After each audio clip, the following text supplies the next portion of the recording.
And good morning, everyone. Happy Friday morning to you, and welcome back to Morning Musings here on Now TV. My name is Don K. Preston. I'm the president of Preterist Research Institute of Ardmore, Oklahoma.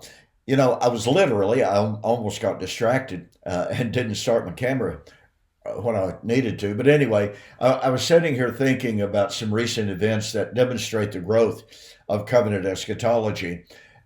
Many of you know that just recently, last month, August of 2024, I was privileged to be a part of Arkansas Eschatology Conference in Jonesboro, Arkansas. There were over 300 people present, which is probably the largest preterist conference that has ever been held, certainly in modern times. And the enthusiasm, the joy, the fellowship was absolutely incredible.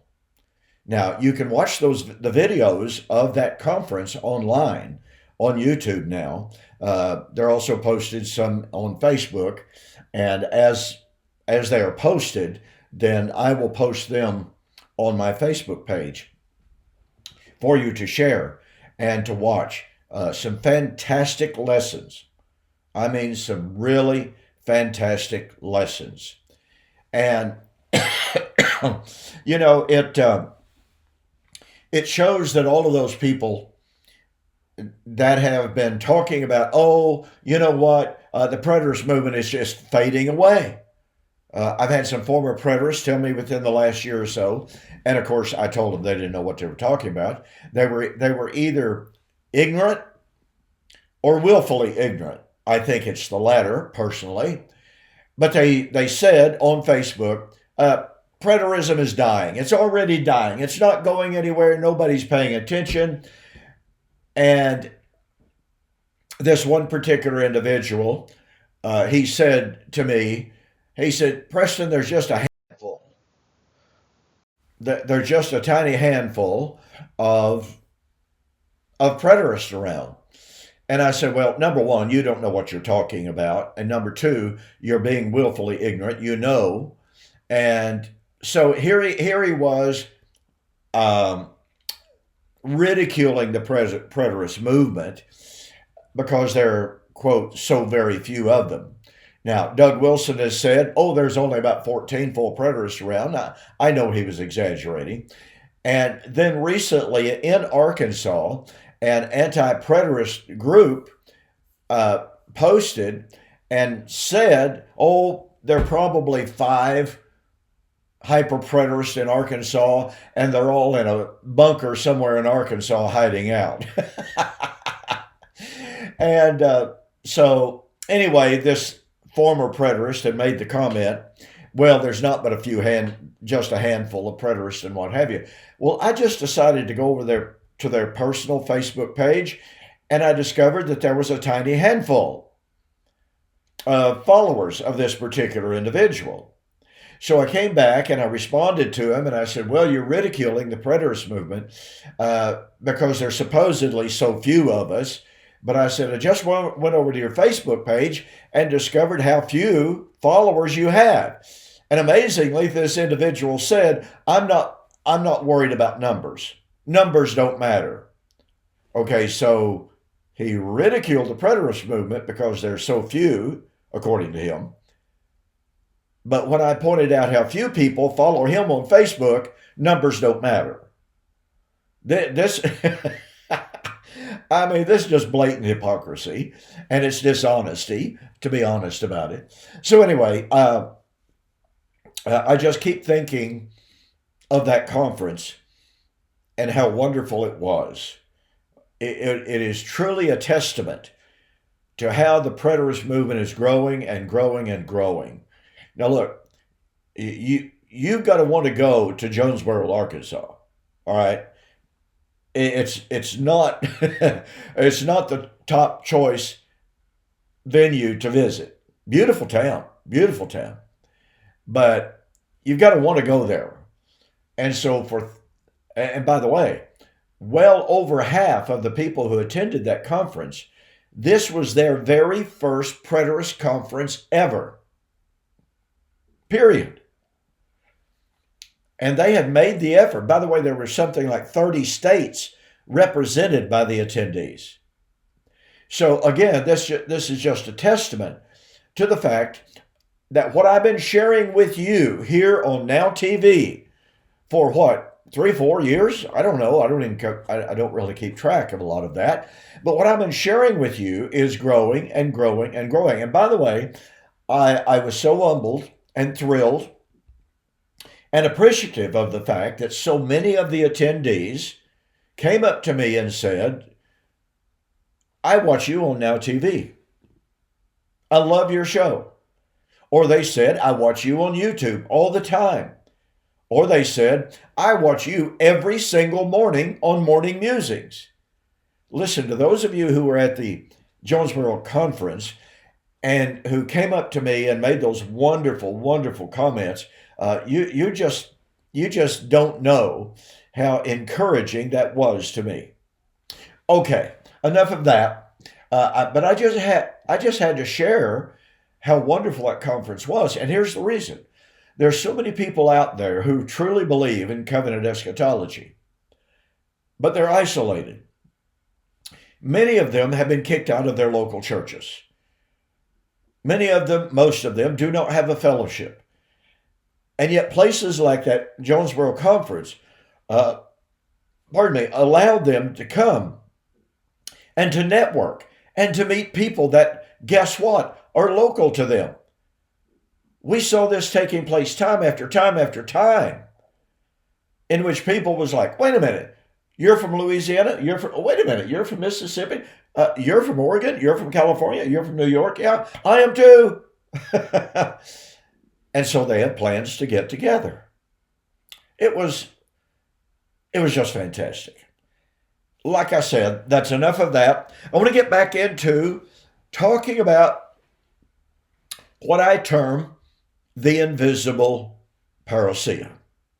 Now, I know that when I introduce the idea of an invisible parousia, there are those who are going to automatically, and it's natural, and I fully understand, going to say, wait a minute, Preston.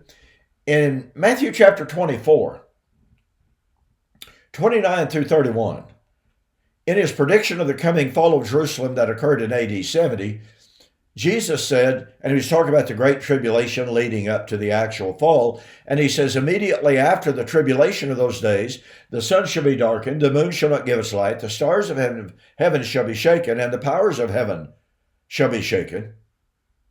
And then they will see the sign of the Son of Man in the heavens, and they shall see the Son of Man coming on the clouds of heaven with power and great glory. Preston, you're just crazy to say that the parousia would be invisible.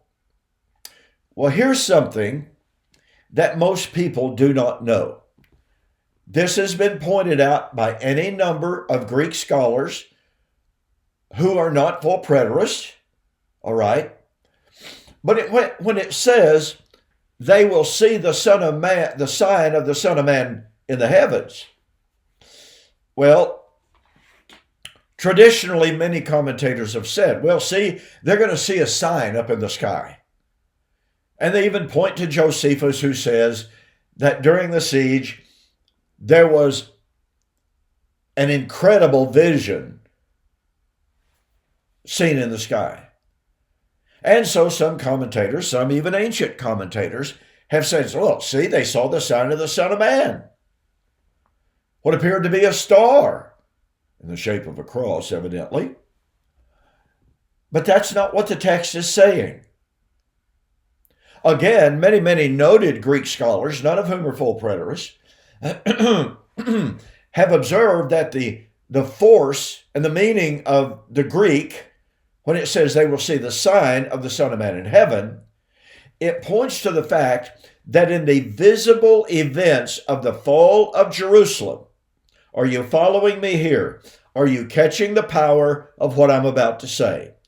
In the visible events of the fall of Jerusalem, those who witnessed that would realize that it was proof positive that Jesus was enthroned in the heavens. To put this another way, which we will explore later on in more detail, when people saw the fall of Jerusalem, which both Jesus and his followers predicted, and his followers predicted it for a full generation, when those who had heard those predictions saw that prediction come true, then they would know that Jesus is King of Kings and Lord of Lords. They would know not only is he a true prophet of God, then they would know that he is Lord. Now I'm going to get ahead of myself here just a little bit. As I pointed out last week, in the Old Testament, over and over and over and over again, what do we find? We find statements of God using this nation to destroy this nation in judgment, and a little less than 100 times in predicting his use of one nation to destroy a nation, the Lord said, "Then they shall know that I am the Lord." 82 times in the book of Ezekiel, he said things similar to that. I think it's 63 times that he says, "They shall know that I am the Lord," and the rest of the times are, "Then shall they know that I am God." 82 times if my count is correct. Do you see what's being said? The Lord made prediction through his prophets that Assyria would destroy Babylon. God made predictions that Nebuchadnezzar would destroy 25 nations. And when those nations fell at the hands of the Babylonians, the Lord said, "This is what's going to happen, that they may know that I am the Lord." Folks, that's precisely what is happening in Matthew chapter 24 and verse 30. When they would see the physical event of the destruction of Jerusalem, they would know it was his prophecy, his prediction, coming true. They would know that it was the predictions of his apostles, the writers of the epistles, in talking about his coming in that event. They would know he was being vindicated. Number one, he was being identified as the Son of God. Number two, he was being vindicated as a servant of God, as a prophet of God who had been martyred. But now, through the fulfillment of his prophecy, he was being vindicated. And they would recognize in that event that he is now enthroned in the heavens. Because, you see, the challenge of Christ, ladies and gentlemen, in case you've forgotten it, is John chapter 10, verse 37. "Do not believe me for my word's sake, believe me for my works. If I do not do the works which my Father has given me, do not believe me." And so Jesus in his ministry said over and over and over again that Jerusalem was going to be destroyed in his generation, at his coming. And he said, "If I don't do it, don't believe me. Because if I don't do it, I'm not the Son of God." So when those who heard those predictions, or the prediction, if you please, and they saw it coming to pass, they could know he truly is the Son of God. They could know he had been exalted to the right hand of the Father. They could know he is enthroned in the heavens. And thus, seeing that physical event which he had predicted, all right?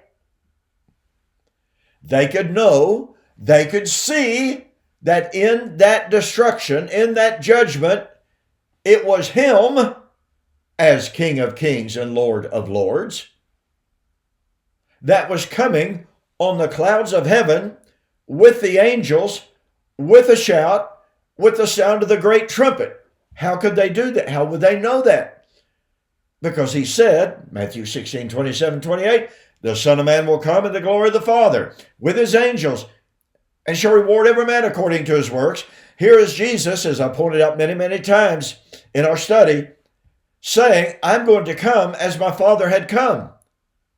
In the Old Testament, the Father had come many, many times out of heaven on a cloud with a shout, with a trumpet.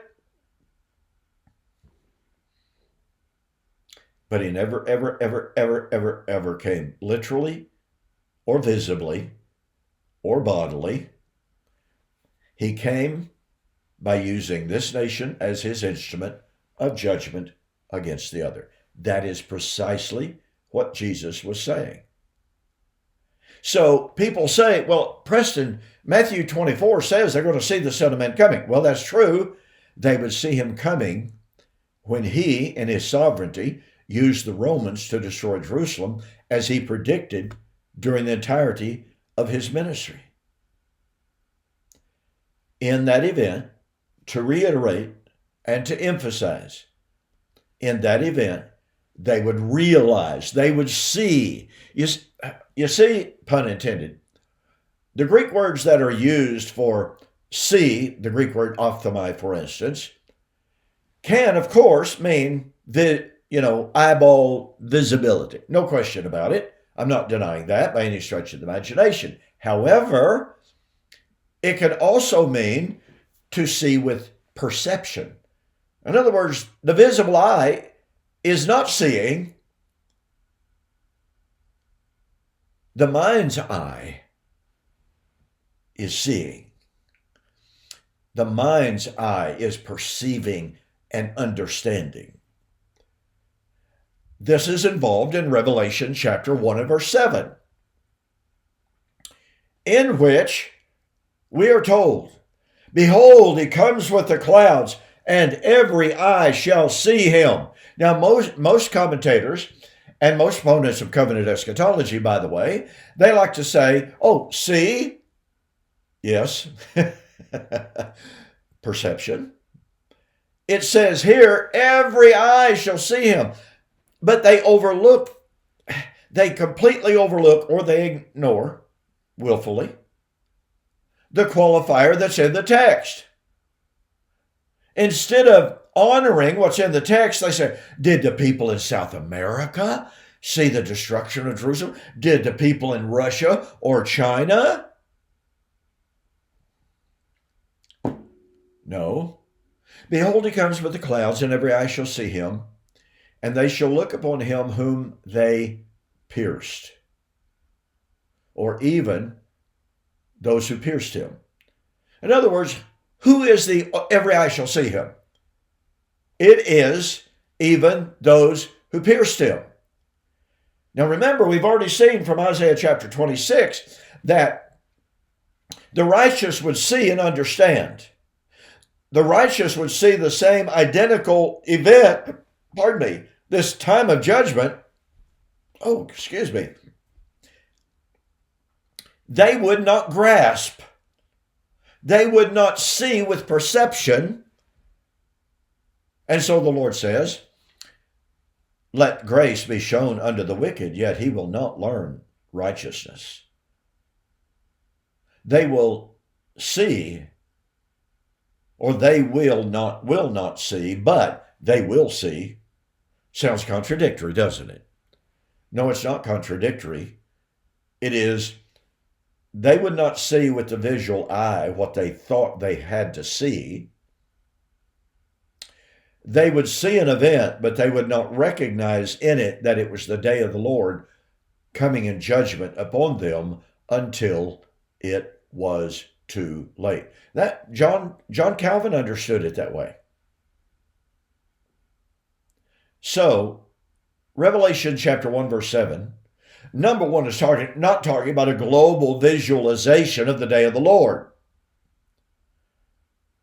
Behold, he comes with the clouds, every eye shall see him, even those who pierced him, and they shall look upon him whom they have pierced. Well, guess what, folks? You and I have never seen the Lord pierced. It is a misuse of Revelation chapter 1, verse 7 to claim that it's talking about every eye on the globe.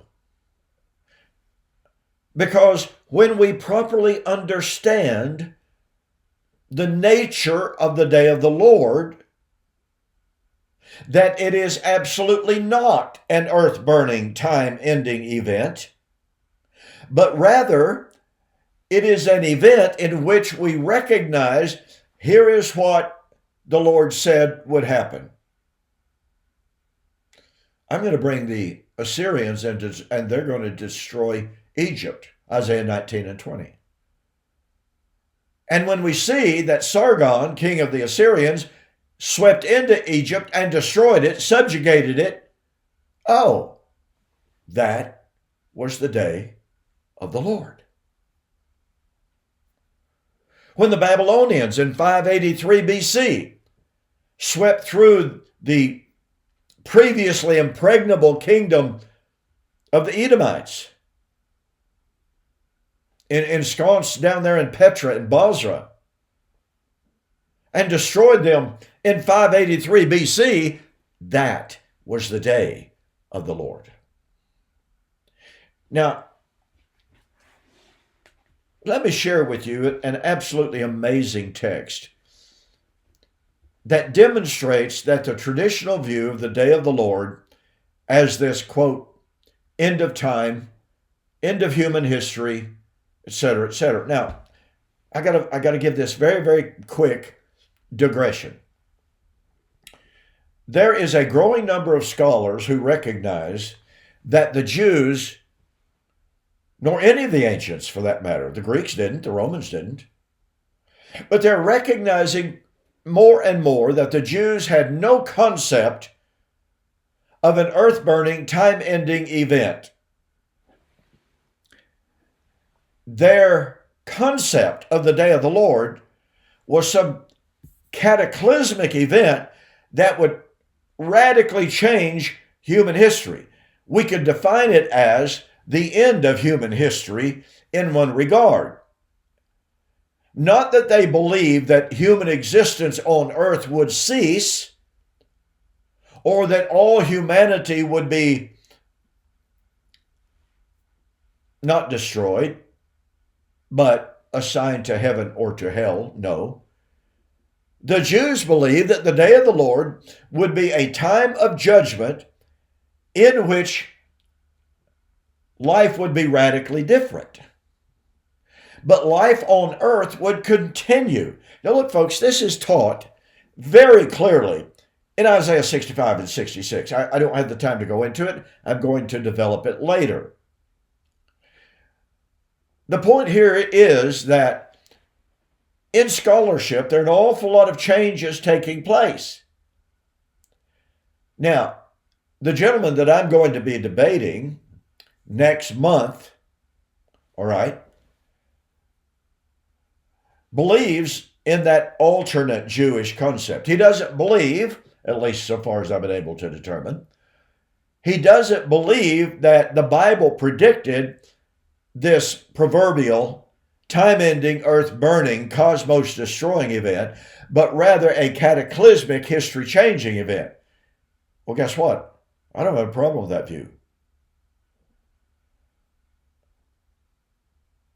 This is critical. You have to catch the power of this. But you see, while my opponent does not believe in the end of human history per se, it is the end of human history in regard to all previous time. And it is the destruction or the restructuring of all material creation. Cosmic decreation, cosmic recreation. He believes, it seems, in a yet future, or at least that the biblical writers were predicting, a radical transformation of physical creation. A literal physical new heaven, new earth. So everything in his paradigm is that Jesus and the New Testament writers believed in this physical decreation and this physical recreation, this physical end of human history which had existed up to that point, and now a radical new human history was going to take place. But of course, he believes that Jesus' prediction and those predictions of his apostles failed. Well, it is my responsibility in the debate to demonstrate that the day of the Lord was never intended to be understood as an end of human history. Was it going to be a radical alteration of human history, specifically Old Covenant history? Yes, it was. And that is, in fact, what happened. So we have two disparate views. However, in modern day Christianity, while there is a growing number of believers who believe that view of Judaism's eschatology, all right, the dominant view is still that there's but one day of the Lord. And that day of the Lord is this cosmos decreation, earthly decreation, earthly reconstruction, cosmic reconstruction. Next week, I'm going to show you, and I hope that you will read the text, Ezekiel 13, 5 and 6, between now and then. I will see you next week.